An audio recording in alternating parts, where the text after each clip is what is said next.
Hare Krishna, Krishna Krishna, Hare Hare, Hare Ram, Ram Hare Hare. Prabhupada ki jai.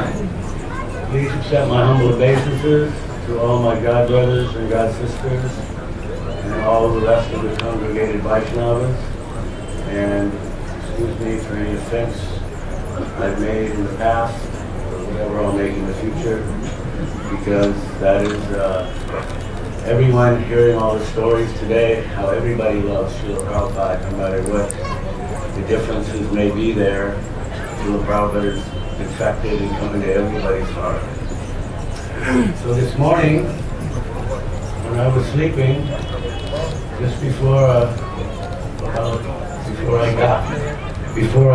woke up, before I got up, Srila Prabhupada appeared before me, and he was standing there, beautiful as always, with his garland on, and he was just standing there looking at me. So when I woke up, I didn't know where I was. And then I realized that he wasn't here. He wasn't with me. He wasn't here. I realized that it was a dream. But then so many memories flooded me at that time of how the love that I had for him and the love he had for me. And I'm not exclusive. Many relationships are there, but I can only speak of mine. From the beginning, when I first came to the temple in 1970 in San Francisco, I read the Samsara prayers. We didn't have a lot of books.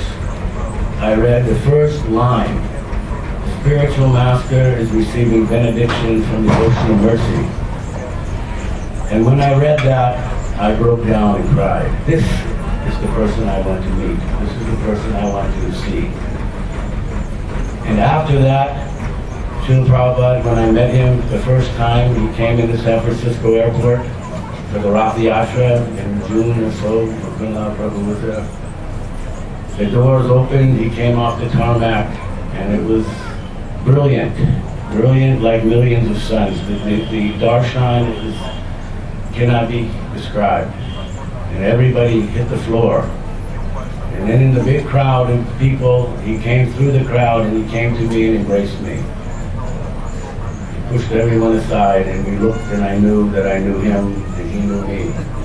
So as time went on and we traveled, I was with him many places, and sometimes he would chastise me, other times he would talk to me personally, other times he would ignore me, other times he got angry at me. He wouldn't talk to me for 1 or 2 months because I did something he didn't like. And other times he would hug me, feed me, let me, once he slept in my lap for an hour. He lay down, slept in my lap.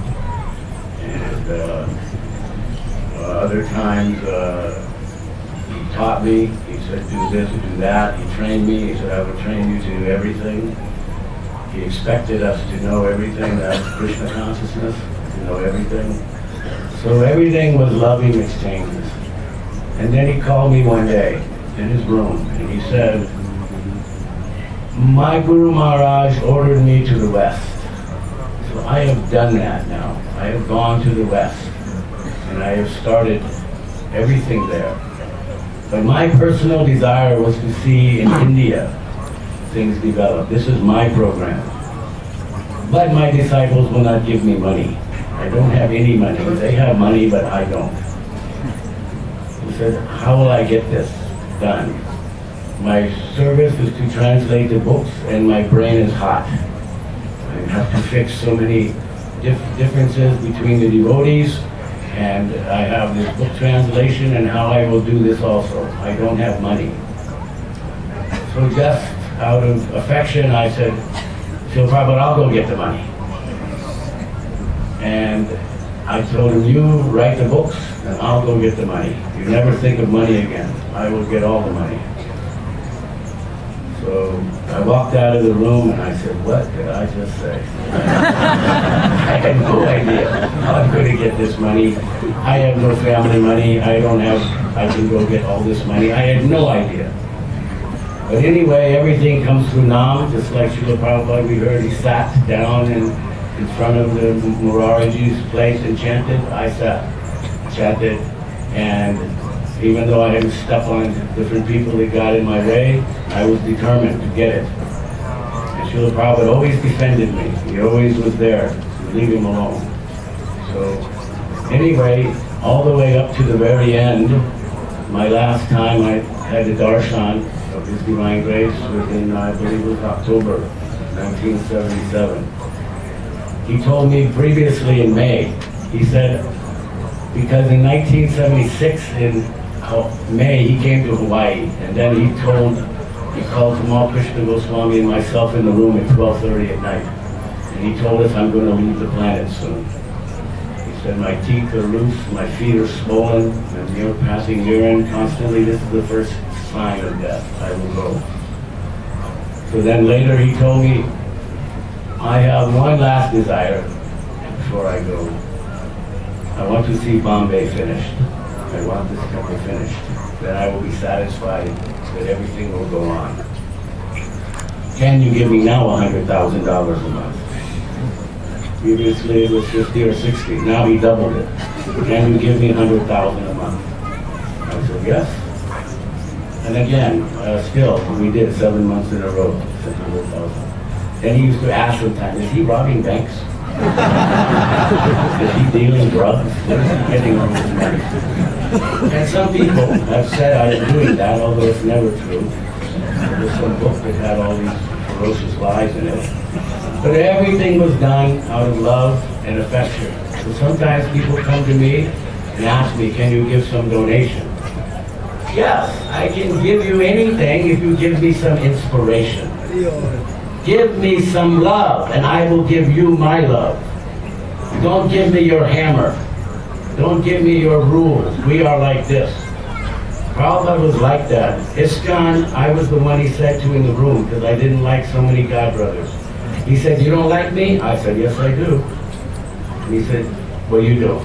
I am ISKCON. You don't like ISKCON? I said, I don't like ISKCON. He said, then you don't like me? I said, yes, I do. I said, but I'm ISKCON. I said, but they don't act like you. If they act like you, they're ISKCON. So if we act like Srila Prabhupada and have that love and that mood, you can change the world. But you cannot bluff anybody in this world. If you have an ego, you sing because you want to be the center of attention, you serve because you want to get respect. No, everybody sees through it. Anybody with any knowledge can see through that. But the love will knock them down. So this is Bhakti Yoga process. Srila Prabhupada came, he loved everyone, we loved him, and now after 32 years, he is gone. You know, it is not the same place that he was, and the young people and the exchanges. So I don't want to take any criticism of anybody, but ultimately within days, now I just turned 60, so I cannot say how many years, I can start to count my days. So in that time, I will have to meet again with His Divine Grace, and I will go wherever He goes by His mercy. And again, I may get a chance to serve Him directly. But until that time comes, we can take Maha Mantra, we can take His books, what He gave, which He accepted, which were transcendental. He approved of all these things. And we can think of Him and develop Krishna consciousness. And together, we can all develop the same qualities that He had, and we can all become free from the suffering and the attachment and the ignorance and looking at somebody and immediately, that's my enemy, that's my friend. This type of duality is not the business of those who love. So our business, they say God is all love. All you need is love. Yes, all you need is love. So real love, divine love, Krishna conscious love, and then everything can go on. No self-interest. So today we pay our obeisances to Srila Prabhupada. We pray to him that we may remember him Maybe we cannot remember Krishna, but I certainly can remember Srila Prabhupada, and there's no difference.